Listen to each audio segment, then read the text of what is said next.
సద్గురు జ్యోతిష్యాలయం నుండి 2026 మే నెల గోచార గ్రహస్థితుల ప్రకారంగా రాశి ఫలితాలు చెప్తున్నాం. ప్రతి ఒక్క వాళ్ళకి కూడా ఈ నెల నాకు ఎలా ఉంటుంది, ఆరోగ్యంగా బాగుంటానా, ఆర్థికంగా బాగుంటానా, ఉద్యోగంగా బాగుంటానా, భార్యాభర్తల మధ్య సఖ్యత ఎలా ఉంటుంది, కోర్టు వ్యవహారాలు ఎలా ఉంటాయి, ఇవన్నీ కూడా ఉంటుంది. అందరికీ ఎన్నో ఒక క్వశ్చన్స్తో మన యొక్క వీడియోని చూస్తున్నారు.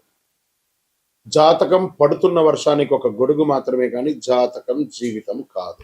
మీరు మిమ్మల్ని నమ్మండి, మీ యొక్క కులదేవాన్ని నమ్మండి, అన్ని చక్కగా జరుగుతుంది. మళ్ళీ మా ద్వారా జాతకం చాలా మంది చూడాలి, చూస్తున్నారు, తెలుసుకుంటున్నారు కదా. 21 వయసులోపు ఉన్న వాళ్ళు జాతకాలు చూడకండి. మీరు ఎదుగుతున్నటువంటి విద్యార్థులుగా ఉన్నారు. 60 సంవత్సరాల తర్వాత ఉన్నవాళ్ళు జాతకం చూడక్కర్లేదు. ఎందుకంటే మీరు అన్ని రకాలైనటువంటి మంచి చెడు జీవితం అన్ని చూసేసారు కాబట్టి మీరు దైవ సమానులు. జ్యోతిశాస్త్రరీత్యా ద్వాదశ రాశుల్లో మొట్టమొదటి రాశి అయినటువంటి మేషరాశి మిత్రులారా, ఈ నెల మీకు శుభాశుభ ఫలితాలు ఎలా ఉన్నాయంటే, మే నెలలో 2 సంవత్సరాలుగా నిలిచిపోయిన పని ఒక్కొక్కసారిగా కదలడం మొదలుతోంది. చిన్న చిన్న తప్పులు పెద్ద అవకాశాన్ని కూడా పోగొట్టుకునే అవకాశాలు ఉన్నాయి. ఈ యొక్క గోచారం ఈ యొక్క నెలంతా కూడా బృహస్పతి ధనస్థానంలోను, శని లాభస్థానంలోను, రాహు విదేశీ ఆకస్మిక మార్పులలోను, కేతు పని ఆరోగ్యం మీద కూర్చున్నారు, కుజుడు స్వరాశిలో మంచి హై ఎనర్జీతో కూర్చున్నారు. ఈ నెల మీ కర్మ ఫలితాలు వెంటనే వస్తాయి. మంచి చేసినా తప్పు చేసినా వెంటనే ఫలితం వస్తుందండి. బాగా గుర్తుపెట్టుకోండి. ఏళ్నాడు శని యొక్క ప్రారంభంలో కూడా ఉన్నారు మీరు. సరే, ప్రభుత్వ ఉద్యోగంలోకి తీసుకుంటే ప్రయత్నిస్తున్న వారికి అన్ఎక్స్పెక్టెడ్ కాల్స్ ఆర్ నోటిఫికేషన్స్ వస్తాయి. ఐటీ సాఫ్ట్వేర్లో ఉన్న వారికి onsite change or role change వచ్చే అవకాశాలు ఉన్నాయి. ప్రైవేట్ ఉద్యోగాల్లో స్త్రీ పురుషులు ఎవరికైనా కూడా బాస్ ప్రెషర్ పెరుగుతూ ఉంటుంది. సహోద్యోగులతో మాట్లాడేటప్పుడు జాగ్రత్త. చిన్న మాట పెద్ద సమస్య అవుతుంది. మే 18 తర్వాత మీకు ఒక లైఫ్ చేంజింగ్ ఆపర్చునిటీస్ వచ్చే అవకాశాలు బాగా ఉన్నాయి ఉద్యోగస్తులకి. ఇంకా వ్యాపారంలోకి వచ్చేటప్పటికి కొత్త పార్ట్నర్షిప్ వస్తుంది. పాత బిజినెస్లో స్లో గ్రోత్ కానీ స్టేయబుల్ ఇన్కమ్ ఉంటుంది. ఇంపోర్ట్ ఎక్స్పోర్ట్ వాళ్ళకి మంచి లాభం ఉంటుంది. మీ దగ్గరికి వచ్చిన ప్రతి డీల్ యాక్సెప్ట్ చేయొద్దు. ఒకటి మీ ఫ్యూచర్ని మారుస్తుంది. ప్రయత్నం చేసుకోండి. షేర్ మార్కెట్స్ ఎలా ఉన్నాయంటే హై రిస్క్ అవాయిడ్ చేయండి. షార్ట్ టర్మ్ ట్రేడింగ్ లాస్ వచ్చే అవకాశాలు ఉన్నాయి. ఇంట్రాడే ఫ్యూచర్ ఆప్షన్స్లోకి వెళ్ళకండి. లాంగ్ టైం బాగా పెట్టుబడి పెట్టండి. ఈక్విటీస్లో పెట్టుబడి పెట్టండి. ఎమోషన్స్తో ఇన్వెస్ట్ చేసి నష్టపోకండి. ఇక రియల్ ఎస్టేట్కి వచ్చేటప్పటికి ల్యాండ్ ప్రాపర్టీస్ కొనుగోళ్లలో మిశ్రమమైనటువంటి ఫలితాలు ఉన్నాయని చెప్పచ్చు. పాత ప్రాపర్టీ సేల్స్ డిలే అయ్యే అవకాశాలు ఉన్నాయి. హౌస్ కన్స్ట్రక్షన్స్ ప్రారంభించే అవకాశాలు ఉన్నాయి మీ సొంతంగా కూడాను. ఇంకా విదేశాల్లో ఉన్నటువంటి వారికి, ఉద్యోగం చేస్తున్నటువంటి వారికి, చదువుకున్నటువంటి వారికి ప్రయాణ యోగం ఉంటుంది. వీసా డిలే కానీ చివరికి అప్రూవల్ అయ్యే అవకాశాలు ఉన్నాయి. అబ్రాడ్ జాబ్స్ ఇంటర్వ్యూస్ చాలా పాజిటివ్గా ఉందని చెప్పచ్చు. మే చివరిలో వచ్చే కాల్ ఇగ్నోర్ చేస్తే రిగ్రెట్ అవుతారు. అది గుర్తుపెట్టుకోండి. కాల్స్ని గట్టిగా పెట్టుకోండి. ఇంకా రాజకీయ నాయకుడికి ఈ యొక్క నెలంతా కూడా మంచి అవకాశాలు వస్తున్నాయి. మీడియా మిత్రులకి, ఎలక్ట్రానిక్ ప్రింటింగ్ మీడియా వాళ్ళకి చాలా అద్భుతంగా ఉందని కూడా చెప్పచ్చు. కళాకారులకి, సినిమా యాక్టర్స్, యాక్ట్రీస్, టీవీ యాక్టర్స్ వాళ్ళకందరికీ ఒక మంచి సమయం, మంచి ఆపర్చునిటీస్ కూడా ఉంటుంది. ఇంకా ప్రేమికులు కొంచెం జాగ్రత్తగా, ఒకరి పట్ల ఒక నమ్మకంతో ఉండండి. ఈగోకి వెళ్ళకండి. దంపతుల మధ్య చిన్న చిన్న మిస్అండర్స్టాండింగ్ ఉన్నా కూర్చొని మాట్లాడితే అన్నీ సెట్ అయిపోతుంది. బాండింగ్ పెరుగుతుంది కూడా. ఈగో వల్ల సంబంధాలు చెడిపోయే అవకాశాలు.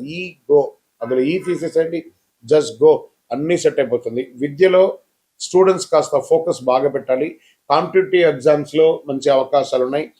విదేశాల్లో వెళ్ళి చదవాలనుకున్న వాళ్ళకి మంచి యూనివర్సిటీని సెర్చ్ చేయండి. తర్వాత అందరి దగ్గర ఒపీనియన్ తీసుకొని చేయండి. ఆరోగ్యపరంగా బాగా హెడ్ఏక్, బీపీ, స్ట్రెస్ ఎక్కువ అవుతుంది. ఎనర్జీ హై, స్లీప్ లెవెల్స్ అంతా కూడా తగ్గిపోతూ ఉంటుంది. రాత్రి లేట్ వరకు మేలుకోకండి. త్వరగా పడుకోవడానికి ప్రయత్నం చేయండి. ఇంకా వ్యవసాయదారులకి పంటలు అద్భుతంగా ఉన్నాయి. కొంత నీటి సమస్య ఉంటుంది. ఫెర్టిలైజర్స్ ఖర్చులు కొంచెం పెరిగే అవకాశాలు ఉంటాయి. జాగ్రత్త పడండి. ఇంకా సంతాన యోగంలో మీ యొక్క పిల్లలకి చదువుల నిమిత్తం కానీ లేదా వాళ్ళకి కావాల్సినటువంటి ఏర్పాట్లు కానీ ఖర్చు వచ్చే సమయం కూడా ఇది గట్టిగా కూడా చెప్పచ్చు. మీ యొక్క పిల్లల విషయంలో ఒక శుభవార్త ఉంటారు. పిల్లలకి వివాహం సెట్ అవ్వడము లేదా వాళ్ళకి మంచి ఉద్యోగాలు రావడం, ఇలాంటి శుభవార్త వినే అవకాశాలు ఉన్నాయి. పెండింగ్ కేసెస్ అంతా స్లోగా అవుతుంది. కోర్టు వ్యవహారాల్లో మే చివరిలో మీకు ఫేవరెట్గా అయ్యే అవకాశాలు ఉన్నాయి. ఇంకా మీరు చేయవలసినటువంటి పరిహారాలు ఈ నెల అనుకుంటే హనుమాన్ చాలీసా పారాయణం చేయండి. మంగళవారాల్లో సుబ్రహ్మణ్య స్వామికి పాలాభిషేకం చేయండి. ఎరుపు పూలతో అర్చన చేయండి. ఓం అంగారకాయ నమః అని చెప్పుకుంటూ ఉండండి. గోమాతకు ఆహారం ఇవ్వండి.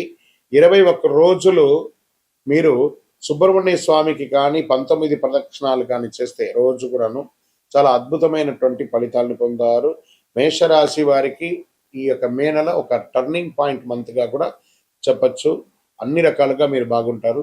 ఇంకా మీ యొక్క వ్యక్తిగత జాతకం కొరకు మీ యొక్క పేరు, date of birth, time of birth, place of birth, మీ పరిసర ప్రాంతాల్లో ఉన్నట్టు గురువుల్ని సంప్రదించి తెలుసుకోండి.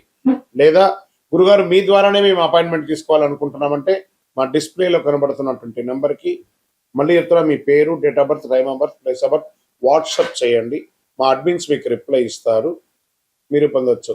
గురుగారు ఒక శక్తివంతమైనటువంటి ఆధ్యాత్మికమైనటువంటి వస్తువు మాకేమైనా మా జీవితానికి ఏమైనా ఇస్తున్నాడంటే అతి శక్తివంతమైనటువంటి ఒక 48 రోజులు పూజ చేస్తున్నటువంటి సుదర్శన హోమం చేసి సుబ్రహ్మణ్య భుజంగం చేసి పారాయణంతో చేసి సిద్ధంగా ఉన్నటువంటి కరుంగాళి మాల.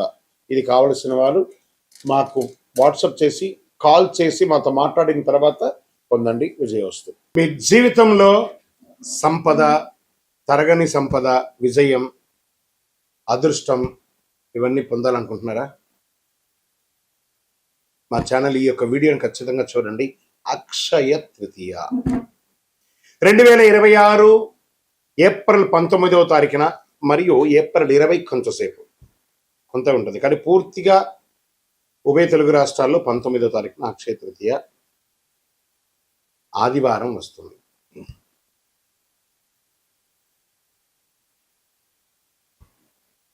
ఈరోజు చేసే పుణ్యాలు కానీ, దాన ధర్మాలు కానీ, కొనుగోలు కానీ అన్నీ ఎప్పటికీ తరగని కూడా చెప్తూ ఉంటారు.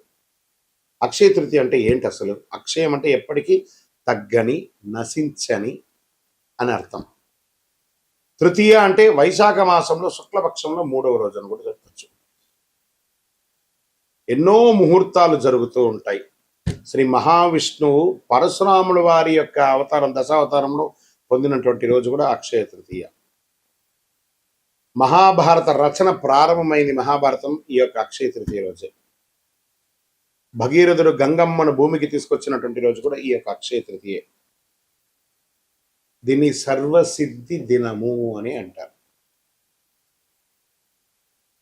ఈరోజు ఏ పని ఎక్కువ చేస్తే చాలా మంచి ఫలితాలు వస్తుందంటే పరోపకారార్థే ఇదం శరీరం. ఇతరులకు సహాయం చేస్తే అది 1000 రెట్లుగా తిరిగి వస్తుంది. ఈరోజు కల్లుప్పు ఉంటుంది చూసారా, కల్లుప్పు, దొడ్డుప్పు, దాన్ని కొంటే ఐశ్వర్యం పెరుగుతుంది అంటారు. రాక్ సాల్ట్ అది కొనండి. ఇంకా కొంతమంది బంగారం కొంటూ ఉంటారు, అది వారి వారి ఇష్టం, కానీ ఎక్కడ కూడా చరిత్రలో బంగారమే కొనాలని రూల్ ఎక్కడ చెప్పలేదు. లక్ష్మీదేవి అనుగ్రహం వస్తుంది. బంగారం కొనడం గైనే కదా, ప్రాపర్టీ పెరుగుతుంది. ఇంకా ఈరోజు ఏం చేయాలి? లక్ష్మీ అమ్మవారికి కనకదార స్తోత్రం చేయండి, లక్ష్మీ అష్టోత్తరం చేయండి, లక్ష్మీ కుబేరుని ప్రార్థన చేయండి. యక్షాయ కుబేరాయ వైశ్రవణాయ ధనధాన్యాధిపతయే ధనధాన్య సమృద్ధిం దేహి దేహి తాపయ స్వాహ అని చెప్పి మంత్రాన్ని చెప్తూ చక్కగా కుబేరునికి ఇంట్లో దీపం వెలిగించి పూజ చేస్తే డబ్బు, ధనం, వ్యాపారం అద్భుతంగా పెరుగుతుంది. సరే, ఈరోజు ఏమైనా దానం చేయొచ్చు అంటే అన్నదానం, నహి నహి బహుదానం, అన్నదానం సమానం అన్నారు. ఒక పేదవాళ్ళకి ఒక్కరికైనా భోజనం పెట్టండి. ఏదైనా దుస్తులు, కొత్త దుస్తులు, వాడిన దుస్తులు ఇవ్వకూడదు, కొత్త దుస్తులు దానం ఇవ్వండి పేదవాళ్ళకి. 100 రెట్ల పుణ్యం పెరుగుతుంది ఆ రోజు చేయడం వల్ల.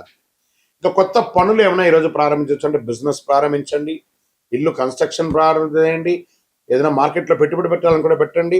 సక్సెస్ ఛాన్స్ 1000 రెట్లు మీకు పెరుగుతుంది. సరే, ఎలా పూజ చేసుకుంటే బాగుంటుంది? ఈ యొక్క అక్షయ తృతీయ రోజు ఉదయం లేచి చక్కగా తైలాభ్యంగన స్నానం చేయడం, గడపంతా కూడా కడిగి చక్కగా బొట్లు పెట్టడం, ముగ్గులు పెట్టడం, మగవాళ్ళు, స్త్రీ పురుషులు ఎవరైనా కూడా కలిసికట్టుగా ఈ పండుని కూడా ఆడవాళ్ళు ఒక పని, మగవాళ్ళు ఒక పని చేసుకొని పెట్టడం, మంచి తీపి వంటలు తయారు చేసుకోవడం, దేవాలయం దేవుడి ఇంట్లో చక్కగా పాత పూలన్నీ తీసి విగ్రహాలు ఏమంటే కడిగేసి చక్కగా బొట్టు పెట్టేసుకోవడం, దీపం వెలిగించి పువ్వు పెట్టడం, మంచి ఎర్రని పుష్పాలు, తెల్లని పుష్పాలన్నీ కూడా తీసుకొచ్చి ప్రార్థన చేయడం, శ్రీ మహాలక్ష్మీ నమః కుబేరాయ నమః అని చెప్పుకుంటూ ప్రార్థన చేయడం. చివరిగా కొద్దిగా నైవేద్యం బెల్లంతో కానీ దాంతో పాయసం ఒకటి చేసి అమ్మవారికి, స్వామివారికి ఎక్కించేసి కొంతమందికి తెలిసిన వాళ్ళకి ఇవ్వండి. నైవేద్యం పెట్టడం అనేది చాలా ముఖ్యం. మరి ఈరోజు చేసేవన్నీ చెప్పుకున్నాం కదా, చేయకుండా ఏమైనా ఉన్నాయా? కోపం అసలే ఉండకూడదు. ఈరోజు ఒక్క రోజైనా ప్రయత్నం చేయండి. ఈరోజు నేను ఎవరిని కోపడను, గొడవలు అసలే ఉండకూడదు, అప్పులు తీసుకోవడం చేయకూడదు, ఎందుకంటే అదే కంటిన్యూ అవుతుంది. నెగిటివ్ ఆలోచన లేకుండా చూసుకోవాలి. ఈరోజు చేసిన ప్రతి విషయం మల్టిపుల్గా వస్తుంది కాబట్టి అలా చేయాలి. ఇంకా ఈరోజు మీరు ఏది మొదలు పెడితే అది జీవితంలో ఎప్పటికీ కొనసాగుతుంది. అందుకే అక్షయం అన్నారు దీనికి. మంచి ఆలోచనలు, మంచి పని, మంచి నిర్ణయం తీసుకోండి. ఈ అక్షయ తృతీయ మీ జీవితంలో సంపద, శాంతి, విజయం, కోరుకున్న వాళ్ళకి కోరుకున్నంత ఇచ్చే కొంగు బంగారం ఆ అమ్మవారి అనుగ్రహం ఉండగా మీకేం కావాలి? విజయోస్తు. అక్షయ తృతీయ శుభాకాంక్షలు. మా ఛానల్ ప్రేక్షక మిత్రులారా, అన్ని నచ్చుతున్నాయి, మీరు కొంచెం సబ్స్క్రైబ్ చేస్తే బాగుంటుంది. అంతే. విజయోస్తు. గురుగారు, అక్షయ తృతీయ రోజు బంగారం ఖచ్చితంగా కొనాలా? చాలా మాధ్యమాల ద్వారా చూస్తున్నాం కదా. దీని యొక్క వివరణ ఏమంటే బంగారం కొనడం తప్పు కాదు, కానీ బంగారం కొంటేనే అక్షయ తృతీయ అంటే తప్పు. జీవితంలో ఆస్తులు పెరగడానికి ఒక సూచిక. అప్పుడు ఉన్న వాళ్ళు కొంటారు. కొంతమంది ఆ బంగారం కొనాలంటే ఈరోజు అందని కొద్దిగానే ఉంది. మరి వాళ్ళ బంగారం కొనకపోతే వాళ్ళ జీవితాలు బాగుపడవా? అలా కాదట. బంగారం లాంటి మనిషిని కొనండి, బంగారం లాంటి మనిషిలాగా ఉండండి. అందుకే ఏం చెప్పారు? అన్నిటికీ ఐశ్వర్యమైనటువంటి కల్లుప్పుని బంగారంగా కూడా భావిస్తారు కాబట్టి కల్లుప్పు కనీసం ఒక కిలోంబావైనా ఇంటికి కొనండి. అదే బంగారం. అక్షయ తృతీయ రోజు ఉపవాసం ఉండాలంటే ఎక్కడ రాయబడలేదు, ఉంటే మంచిది. ఉపవాసం అంటే దేవుడికి దగ్గరగా నివసించడమే, కానీ అక్షయ పేరు చెప్పుకొని కుంభాలు తినడం కాదు, బాదం పాలు తినడాలు, పండ్లు తినడాలు. ఉపవాసం ఉంటే ఉపవాసంగా ఉండండి, కానీ ఉపవాసం ఉండాలని ఆ రోజు రూల్ అంటూ ఏమీ లేదు. చక్కగా పిండి వంటలు, బ్రహ్మాండమైనటువంటి శక్తి కొలది పిండి వంటలంతా అమ్మవారికి వెలిగించేసి దాన్ని చక్కగా తినండి మీరు ప్రసాదంగా. ఎవరొద్దన్నారు? అక్షయ తృతీయ రోజు ఎలాంటి పనులు మొదలుపెట్టాలి?